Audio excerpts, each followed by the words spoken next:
జై సాయిరామ్. అందరికీ నమస్కారం. నేను రాజ్యలక్ష్మి. వంట ఔషధి ఛానల్కి స్వాగతం. ఈరోజు మంచి స్పైసీ హెల్దీ రెసిపీని నేర్చుకుందాం.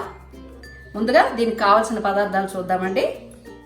ఎగ్స్ 6 తీసుకున్నాను. ఇవి బాయిల్ చేసి దీనికి పసుపు, కారం, కొంచెం ఆయిల్ రాసి పెట్టుకున్నానండి.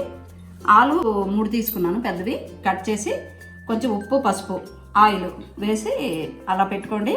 5 మీడియం టమాటాలండి, కొత్తిమీర, కరివేపాకు, మిర్చి స్లిట్ చేసి పెట్టుకున్నానండి 2, బిర్యానీ ఆకు, కలోంజీ సీడ్స్ 1/2 టీ స్పూను, ఎండుమిర్చి 1, ఆవాలు 1/2 టీ స్పూను, జీలకర్ర 1/2 టీ స్పూను, అల్లం వెల్లుల్లి పేస్టు 1 టీ స్పూను, ధనియాల పొడి 1 టీ స్పూను, గరం మసాలా పొడి 1 టీ స్పూను, ఉప్పు ఇది తగినంత వేసుకోండి, పసుపు 1/2 టీ స్పూను, కారం 1 టేబుల్ స్పూన్ వేసుకోవచ్చు, లేదా మీకు తగినట్లు వేసుకోండి. ఉల్లిపాయలు పెద్ద పాయలండి 3, ఆయిల్ 4 టేబుల్ స్పూన్స్.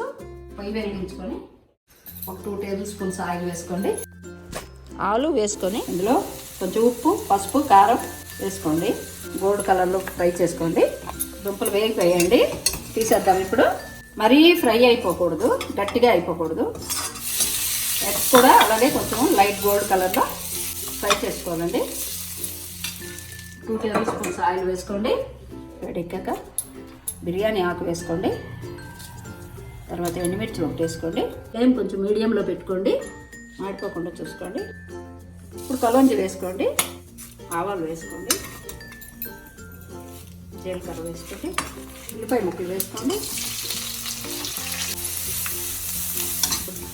2 మిర్చి వేసాను. మీకు కావాలంటే మీకు ఇంకా మిరపకాయలు, పచ్చిమిర్చి ఇష్టం అంటే మీరు వేసుకోవచ్చండి. కరివేపాకుని కొంచెం అట్లా ముక్కలు చేసుకొని వేసుకోండి, స్మెల్ బాగుంటుంది. ట్రాన్స్పరెంట్ అవుతున్నాయండి ఉల్లిపాయ ముక్కలు. 1 టీ స్పూన్ సరిపోతుందండి. చాలా వెల్లుల్లి వేగిపోయిందండి. ఉల్లిపాయ ముక్కలు కూడా ట్రాన్స్పరెంట్ అయిపోయి చూడండి. టమాటా ముక్కలు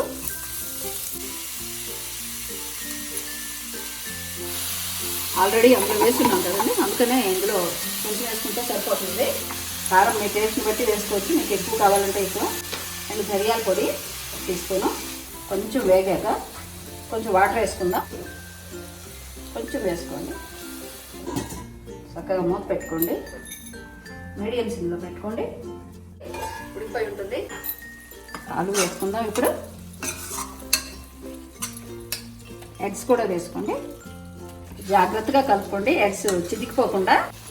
కొంచెం వాటర్ వేసుకుందాం. కొంచెం గ్రేవీ ఎక్కువ కావాలంటే వాటర్ కొంచెం ఎక్కువ పోసుకోండి, మునిగినట్టు. దానికి తగ్గట్టుగా ఉప్పు, కారం వేసుకోండి, సరిపోతుంది. మళ్ళీ మూత పెట్టుకుందాం. కర్రీ రెడీ అయిపోతుంది కదా. కొత్తిమీర కట్ చేసుకుందాం. కర్రీ అయినంతసేపు మీరు మీడియంలోనే ఉంచండి, మీడియం ఫ్లేమ్. వేపుతున్నప్పుడు మాత్రం సిమ్లో పెట్టుకోండి, ఉడుకుతున్నప్పుడు మీడియం ఉంచుకోండి. అన్నీ సరిపడ్డాయో లేదో చూద్దాం ఒకసారి. ఉప్పు, కారం, మసాలా కొంచెం ఉప్పు పడుతుందండి. కారం మాకు సరిపోయింది, మేము తక్కువ కారం తింటాం. ఓకే, సరిపోతుంది. ఉడికిపోయి ఉంటుంది. 4-5 మినిట్స్ అయింది కదా, అలా ముక్కలు అయిపోయింది చూడండి. ఉడికిపోయింది. ఇంకా ఇలా గ్రేవీలా ఉంచుకుంటే మీకు ఇప్పుడు రసంలాగా వేసుకోవచ్చు. మీకు ఇంకా రసం చేసుకునే పని ఉండదు. దీంతో తినే శుభ్రంగా మజ్జిగ వేసుకోండి. మసాలా పొడి వేద్దామండి. ఉడికిపోయింది కదా, అయిపోయింది. నెక్స్ట్ కొత్తిమీర వేసుకుందాం.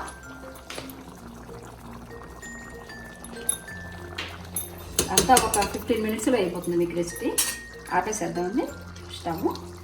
ఇప్పుడు ఇది బౌల్లో తీసుకుందాము. ఎగ్ ఆలు రెసిపీ రెడీ. నోరు ఊరించేట్లుగా చాలా బాగా వచ్చింది. మా పిల్లలు అంతా రెడీగా ఉన్నారు తినడానికి. మీరు కూడా తప్పకుండా ట్రై చేయండి. ఇందులో కలోంజీ వేయడం మర్చిపోకండి. ఇందులో స్పెషల్ అదే కలోంజీ. సూపర్ మార్కెట్లో దొరుకుతాయి. తప్పకుండా ట్రై చేయండి. మీకు నచ్చినట్లయితే లైక్ చేయండి. మళ్ళీ ఒక మంచి రెసిపీతో కలుద్దాం. జై సాయిరామ్. నమస్తే.